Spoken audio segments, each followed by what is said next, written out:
Hola, ¿qué tal? Hoy continuaremos con la revisión de TEP, tromboembolismo pulmonar y patología tromboembólica venosa. Bueno, aquí tenemos una pequeña imagen donde podemos ver la movilización de los trombos por la vena cava que llega al corazón derecho y finalmente se van por la arteria pulmonar al-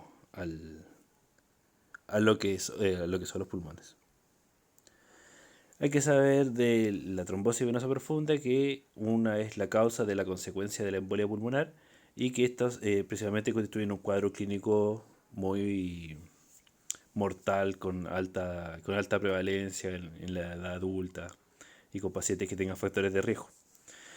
Es una condición clínica seria y potencialmente fatal y por lo tanto se da principalmente en los pacientes que están hospitalizados, pero también se puede dar en los pacientes que son ambulatorios y que tienen buenas condiciones de salud. Las causas más frecuentes son que tengan una trombosis en la extremidad inferior, alrededor del 90%, y también hay otros lugares que son menos frecuentes, que tienen que ver, por ejemplo, las extremidades superiores, por ejemplo, en un tenista que tiene lesión vascular de venas de la extremidad superior, podría tenerlo. Próstata, lo que tiene que ver precisamente con el cáncer, uterina, renal, cavidades derechas del corazón, etc. Y bueno, aquí no me voy a detener mucho, pero también se pueden hacer émbolos de otros tipos. Anualmente hay que saber que desde un 60 o 70, o sea que se realizan de un 60 o 70 casos de incidencia por 100.000 habitantes, y esta representa la tercera causa de muerte cardiovascular y la causa más frecuente de muerte de la cirugía electiva, explicando hasta un 15% en lo operatorio. Esta tasa es chilena. Hay que saber que principalmente se da en los hombres, pero que debajo de los 44 años se da principalmente en las mujeres. Y esto tiene que ver principalmente por el efecto del estrógeno, que es post-trombótico. La incidencia sobre los 40 años se duplica el riesgo por cada década y esto se da principalmente en las mujeres, que son 500 por cada 100.000 habitantes después de los 75 años. Y las últimas décadas ha aumentado su incidencia debido a mejores métodos diagnósticos, pero también ha disminuido su mortalidad. Hay que saber que en Estados Unidos mueren alrededor de 200.000 personas al año por embolia pulmonar y que alrededor de la mitad de estos tienen patologías terminales, cáncer específicamente, y que esto hace que sea importante las medidas profilácticas. Tenemos que definir émbolo, que es una masa sólida, líquida o gaseosa que se encuentra dentro de los vasos y que esta va viajando y se enclava en un lugar, principalmente en el pulmón, en lo que vamos a revisar nosotros, haciendo oclusión y bloqueo parcial del vaso, y esto evidentemente produce procesos de hipoperfusión a toda la región comprometida. Y es la que hay distintos tipos de émbolos, y esto tenemos principalmente el tromboembolismo, que es lo que vamos a revisar principalmente, que es lejos lo más frecuente. También tenemos el embolismo graso, que tiene que ver ya lo que hemos revisado en traumatología, fractura de huesos largos, etc. Embolismo aéreo, las típicas burbujas de aire que pone la enfermera, o sea, que no extrae la enfermera y te inyecta aire, y esto llega al pulmón y se enclava. Embolismo séptico, que evidentemente tiene que ver con lo que puede producir las bacterias. Tisular, que tiene que ver con pequeños fragmentos de tejido, principalmente trauma, etc. De cuerpo extraño, que hay bastante otro más, de líquido amniótico, de células fetales, cabello, etcétera. Pues hay un montón de cosas. Y ahí que se pueden clasificar en sólidos, líquidos y gaseosos, en bolos fríos, pero evidentemente esto es para saber desde dónde estamos mirando la cosa desde mucho más arriba. Saber que el embolismo pulmonar se presenta finalmente por la oclusión, la estenosis de una de las arterias pulmonares, y estas se dan principalmente por la patología tromboembólica de la extremidad inferior, de los procesos venosos. Hay que saber que fisiopatológicamente lo más importante es conocer la triada de Virchow, que es la que permite que se formen trombos, y estos tienen que ver con la éstasis venosa, el daño endotelial y el estado de hipercoagulabilidad. Tienen que darse estos tres, y de esto también hay que saber que especialmente los estados de hipercoagulabilidad son propios de cada persona, es decir, que los pacientes tienen que tener en sí mismos ciertos factores para que le haga un TEP, es decir, que no todas las personas vamos a hacer TEP a pesar de que tengamos daño endotelial y estasis venosa. O sea que depende mucho de uno a otro. Y hay que saber que las principales venas de extremidades inferiores que se comprometen en estos procesos son las venas iliofemorales. Hay que saber que toda la extremidad inferior también va produciendo trombos, pero que el cuerpo tiene procesos antifibrinolíticos, o sea, que rompen los trombos. y que se dan en toda la extremidad inferior y en todo el cuerpo realmente, si todo el cuerpo puede hacer trombo. El tema es que eh, en la vena iliofemorales existe más espacio y se da una mejora de instancias para que el trombo pueda ir creciendo y ya ser importante para llegar a producir patología. Bueno, hay que saber que se desprende del trombo y va a llegar a la zona de la arteria pulmonar y esta va a finalmente producir un proceso de infarto pulmonar.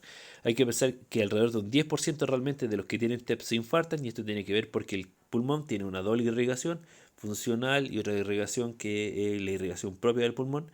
La funcional es de la arteria pulmonar y la otra irrigación que es para que, o sea, nutricia, digamos, del pulmón, la da la aorta. Entonces, cuando tenemos proceso aterosclerótico, el paciente fuma, etcétera, y tenemos afectada la aorta, puede que el paciente se infarte y estos infartos se dan en cuñas del pulmón, del sector que esté comprometido, y esto puede producir dolor con tope inspiratorio, o sea que el paciente empieza a tomar aire y le duele porque la parte infartada está produciendo procesos de la sopa inflamatoria y este golpea contra la pleura, que es finalmente la pleura la que siente el dolor, la que tiene los receptores.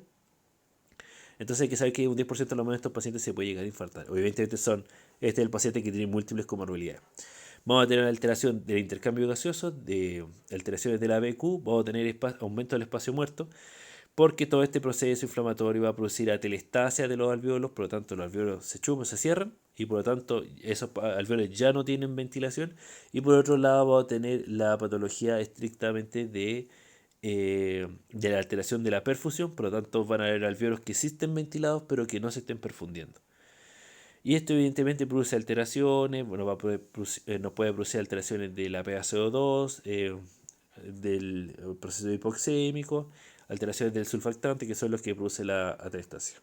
En esto no me voy a detener mucho, lo pueden leer si quieren, pero yo evidentemente estoy haciendo un súper resumen de todo esto. Va a haber un compromiso cardiovascular importante porque tenemos el ventrículo derecho, y si recuerdan otra vez las curvas de Frank-Starling, vamos a tener un aumento de la poscarga, es decir, el corazón derecho va a impulsar su sangre hacia el pulmón, pero se va a encontrar con un pedazo de trombo haciéndole la lucha. Cuando el lumen es ocluido en alrededor de un 25% del lumen, el corazón pudiese irrigar lo suficiente para competir contra el trombo y que la persona no presente síntomas, más que aumento del gasto cardíaco por parte del ventrículo derecho. Cuando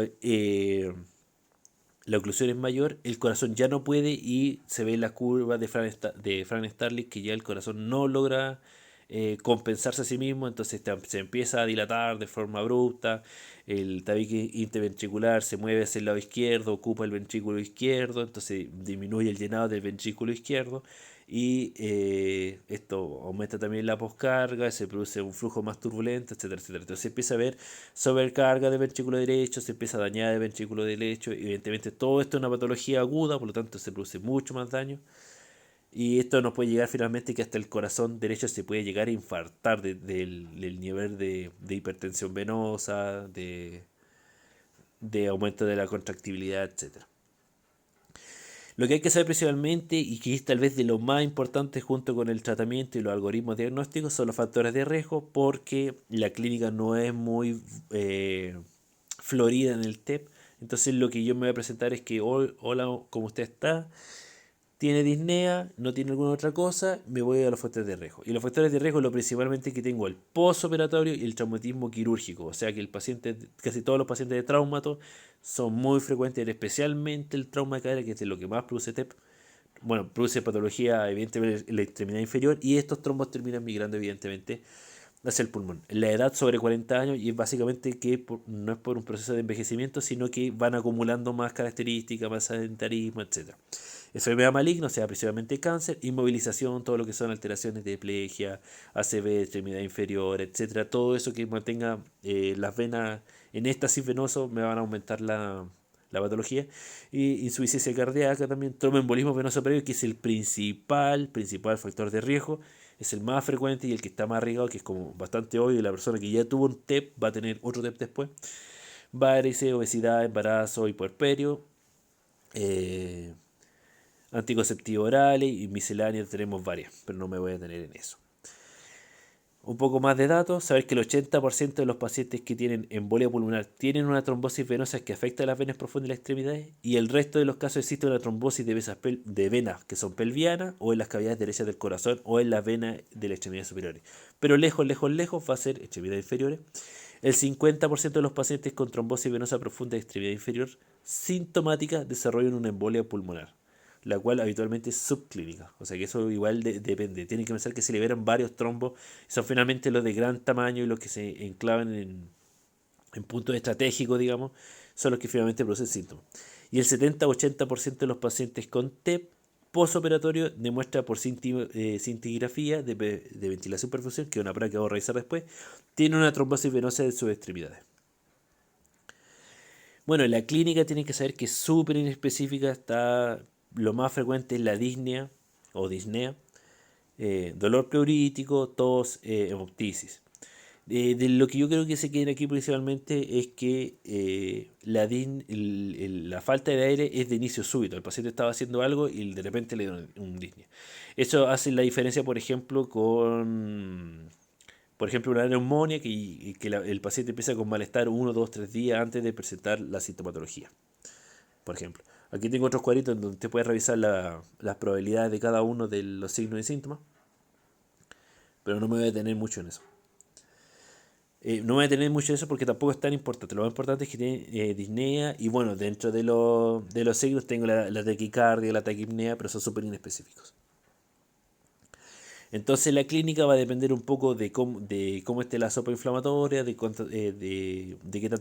qué tan grande sea el proceso. Por ejemplo, un paciente que se está infartando, que tiene infarto pulmonar, puede tener hemoptisis. Este paciente evidentemente va a tener mayor dolor pleurítico, por lo que ya me he explicado.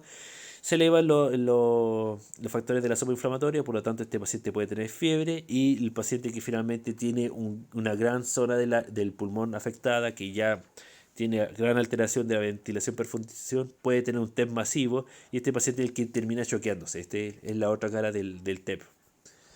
Y también tenemos los pacientes que tienen TEP crónico, que empiezan a hacer patología tromboembólica cada tanto tiempo y esto igual es bastante más complejo. Y evidentemente esto tiene que ver especialmente con fallas del ventrículo derecho. Aquí hablamos sobre la inestabilidad hemodinámica, pero más adelante vamos a volver a revisarlo, así que no nos detengamos mucho. Y hay que saber que tengo un paciente, hola, ¿cómo está? Yo tengo disnea, tengo factores de riesgo, estaba operado, he tenido trombosis antes, cirugía, etcétera, etcétera. A este paciente yo le voy una forma de ver exactamente qué tiene la clínica es aplicarle un score de Wells, que en el fondo me va a objetivizar qué cosas tiene y qué cosas no tiene de TEP. Hay distintos scores de Wells, pueden revisar, aquí le estoy mostrando uno, pero lo que ustedes tienen que saber es que tengo que ver si el score de Wells me dice que, según su puntuación, si es probable o no es probable que tenga un TEP. Y según eso vamos ir tomando el algoritmo. Además de esto voy a pedir otros exámenes complementarios que los voy a mencionar, que vamos a revisar más adelante, que son los análisis de sangre, electrocardiograma, radiografía de tórax, un angiotac, un ecocardiograma, ecografía de venas profundas de extremidades inferiores, gamografía de perfusión pulmonar, etc. Estoy mencionando aquí al tuntún porque realmente el algoritmo nos dice bastante bien cómo lo vamos a tomar. Así que si quieren revisar esto, está bien, pero yo les voy a sintetizar bastante lo que vamos a revisar más abajo. Dentro de los diagnósticos diferenciales tenemos neumonía, pleuritis, asma, EPO, neumotórax, casi todo lo que tenga que ver con tórax probablemente tiene que ver también con TEP, porque la verdad es que la sintomatología ya dijimos que es bastante inespecífico. Aquí vamos a revisar lo que es el tratamiento, pero más abajo lo tengo un poquito más condensado, así que si quieren leer lo que sea específico lo pueden ver aquí, pero yo les recomiendo que sigan conmigo y no se detengan en esto. Esto lo dejo básicamente de la parte un poquito más densa si ustedes quieren leer lo que también yo he leído. Es una forma igual de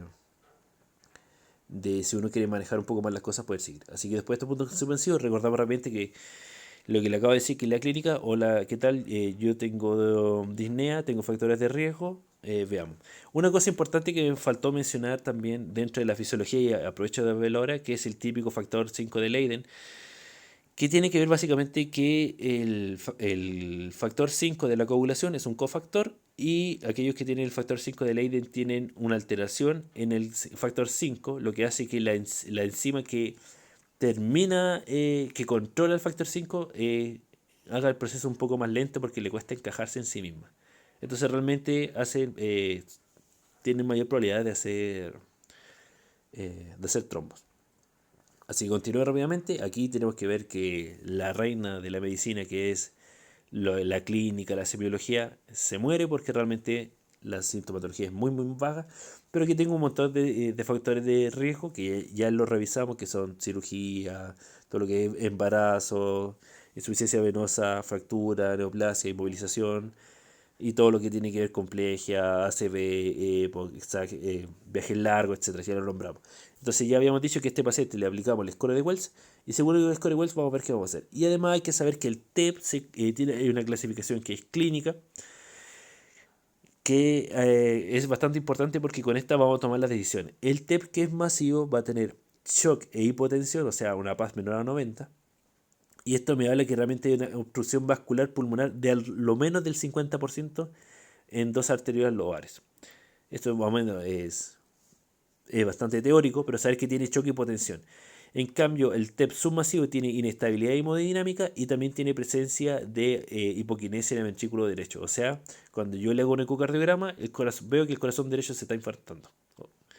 Y el TEP más pequeño no va a tener ni inestabilidad hemodinámica ni criterio cardiográfico. Eso lo voy a rezar un poquito más adelante.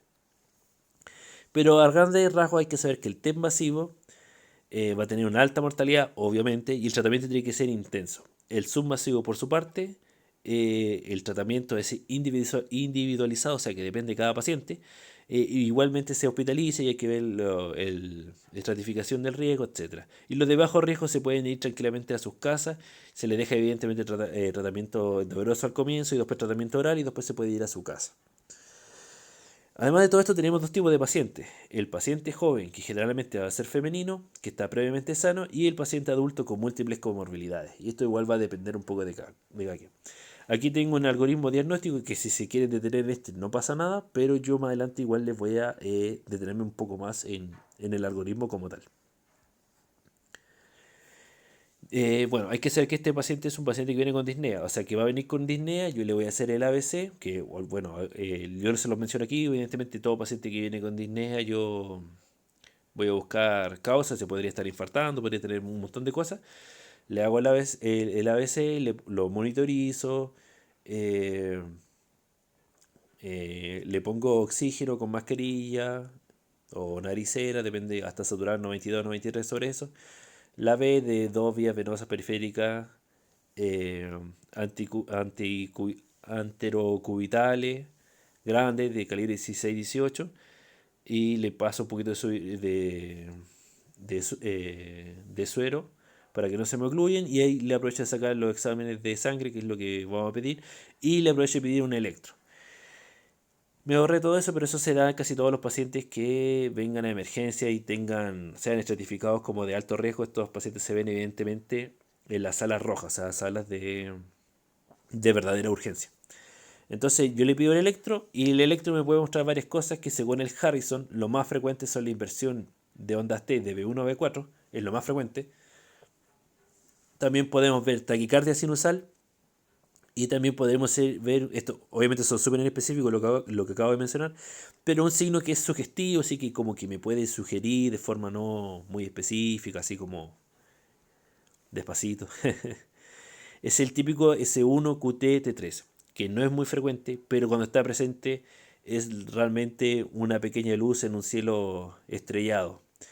Porque el S1QT-T3 me está diciendo que el corazón derecho ya está muy colapsado y lo que muy probablemente que voy a tener enfrente va a ser un TEP masivo, o sea, muy sintomático, en shock. Así que evidentemente es un poco irrisorio que veamos, que nos preocupemos del electro cuando el paciente está con, con un shock.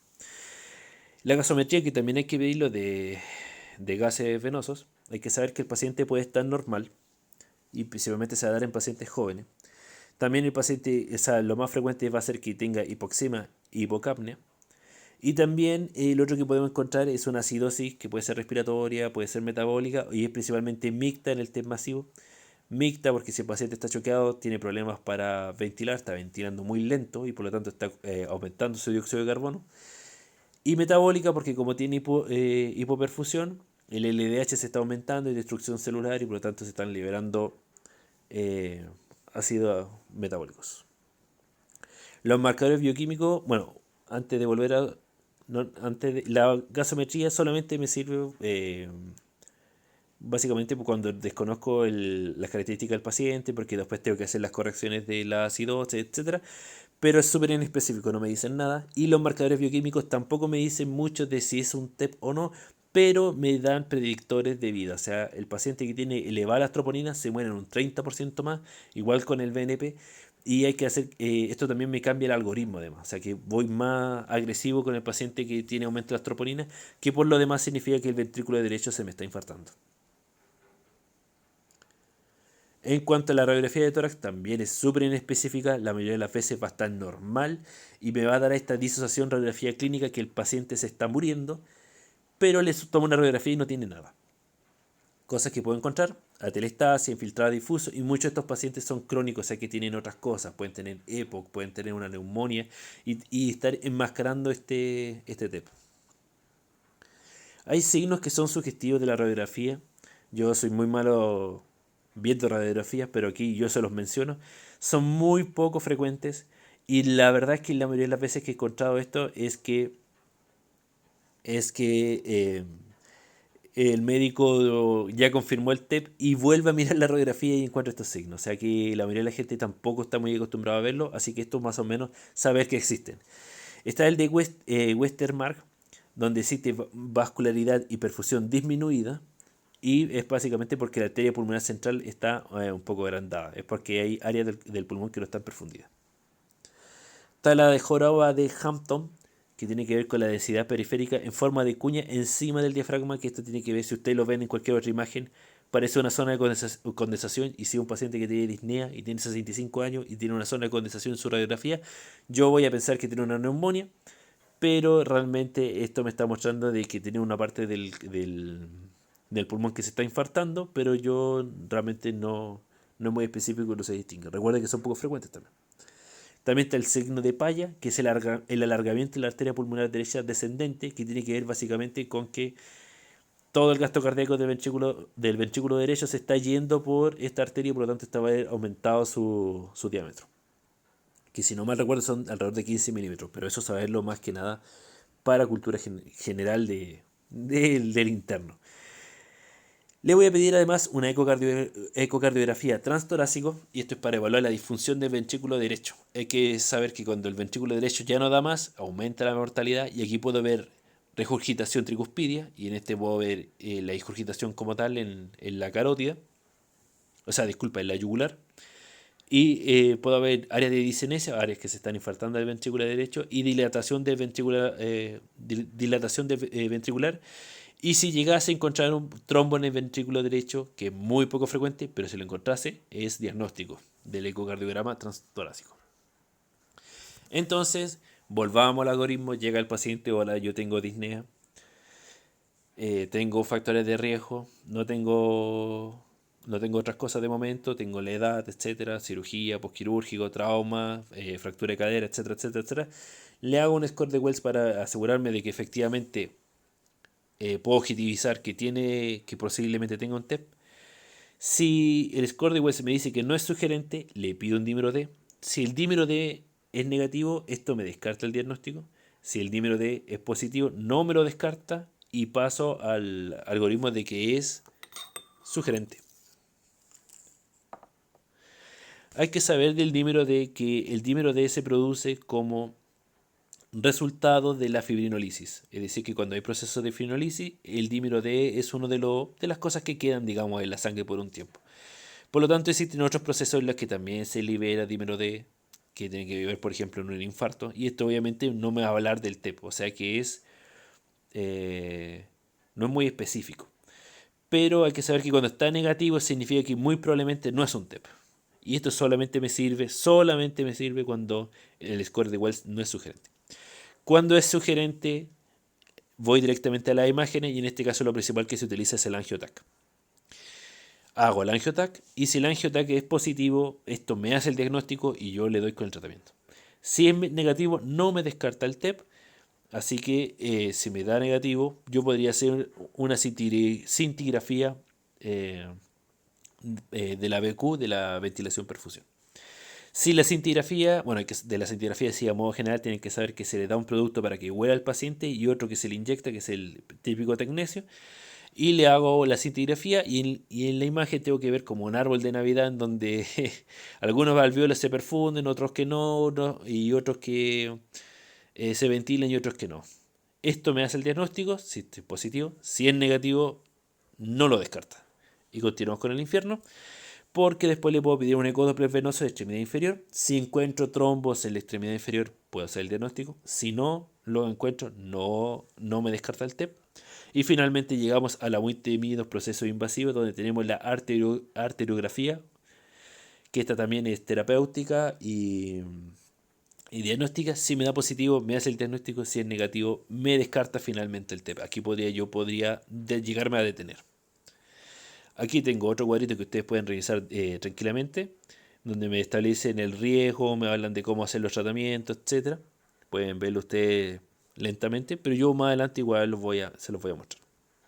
O sea, les voy a mostrar lo que he construido yo, digamos. Entonces el tratamiento es lo más importante que tenemos que saber del tratamiento. Es que si estamos en un centro bajo complejidad, que es donde vamos a estar probablemente, en APS, el paciente se anticoagula y se va. Se va para su casa o se deriva. Esas son las dos opciones. O sea, es bastante fácil. Lo que más tenemos que saber es cómo anticoagular. Existen 4 pilares para el tratamiento.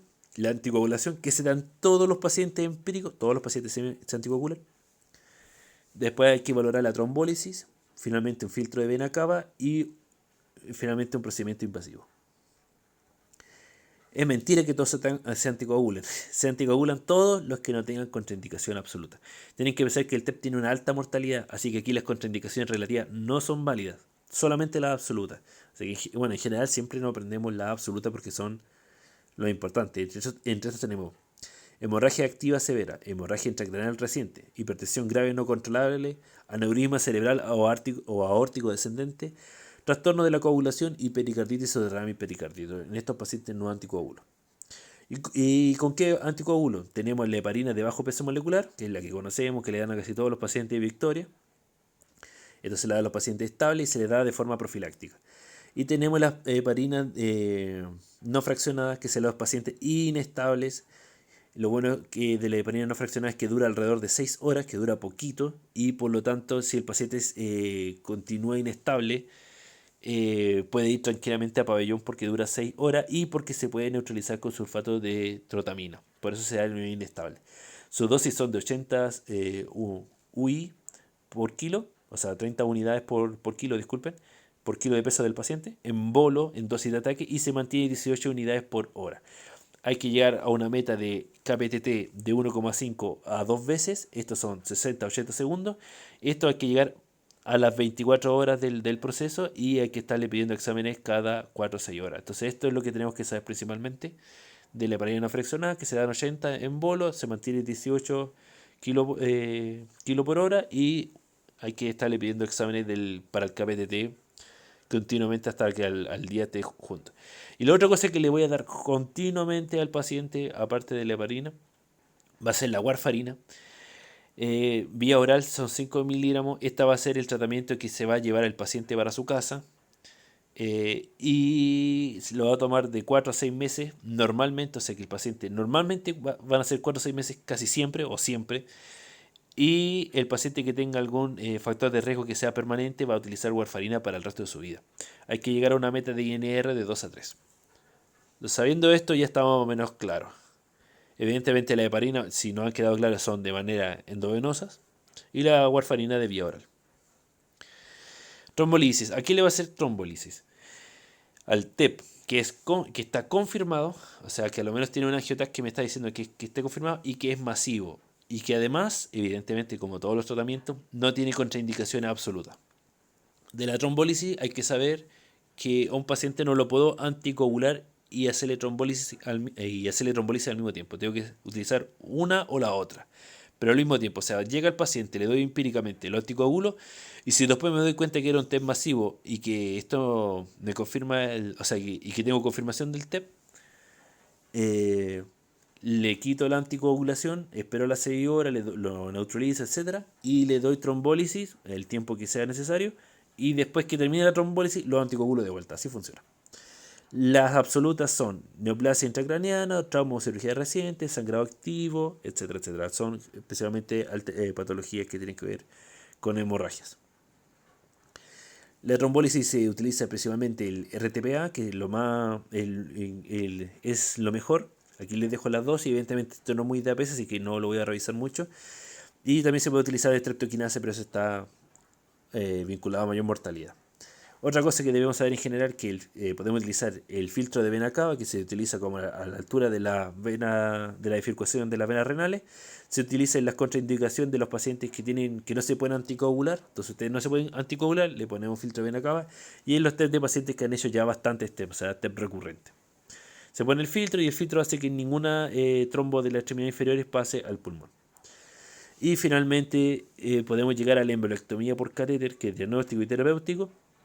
Y es como lanzar una moneda al aire porque el 50% de los pacientes que entran a esto van a fallecer. El tema es que estos TEPs son los TEPs que son refractarios a todos los tratamientos, que no le puedo dar fibrolítico, que tiene contraindicación, un montón de cosas, y que es masivo e inestable, pero hay que pensar que el paciente que no le hago embolectomía por catéter se va a morir 100%. Entonces entrando a pabellón tiene 50 y 50. Aquí está la foto de Don Pedro de San Pedro porque la mitad se van a fallecer. Entonces, esto es lo que tenemos que saber, que la clasificación, si es masivo, todos estos empíricamente van con anticoagulación. Cuando yo sé que es masivo, le voy a dar trombolíticos, y si no puedo darle trombolítico, tengo algún problema con eso, va a los procesos invasivos. Si tengo un TEPSU total, va individualizado, pero tienen que saber que todos los que tengan aumento de las troponinas, todo eso se van a procesos antitrombóticos. O sea, fibrinolítico, disculpen. Y los test pequeños van anticoagulados, y si no los puedo anticoagular, filtro de vena cava. De los procedimientos de la tromboprofilaxis, que no es más o menos el tema de lo que vamos a hablar, pero hay que saber que todos los pacientes sobre 40 años con al menos un factor de riesgo que lleve 3 o más días inmovilizados va con anticoagulación, y estos son todos los pacientes que están en vectores, que están todos con heparina de bajo peso molecular, y estos tienen muy bajo riesgo de sangrado, por lo tanto no hay mucho problema.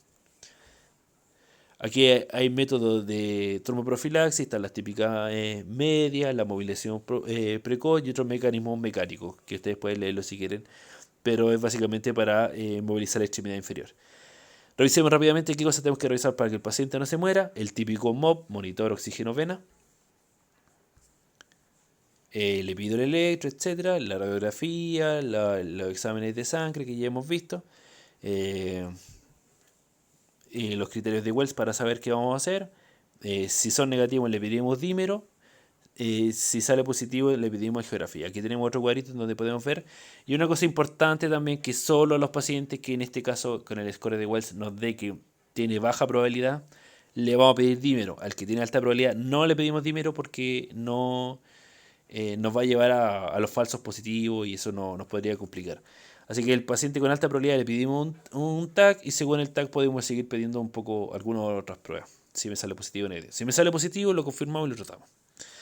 Independiente de todas estas pruebas, evidentemente cuando yo estoy evaluando la evaluación clínica, este paciente ya está anticoagulado, obviamente, porque la anticoagulación es empírica. Entonces, si el paciente lo anticoagulo y lo derivo, ya sea para su casa o para un centro de mayor complejidad, dependiendo de cómo esté el paciente. Aquí están las dosis de la anticoagulación, la warfarina, y esto es finalmente el final de la presentación. Espero que les haya gustado.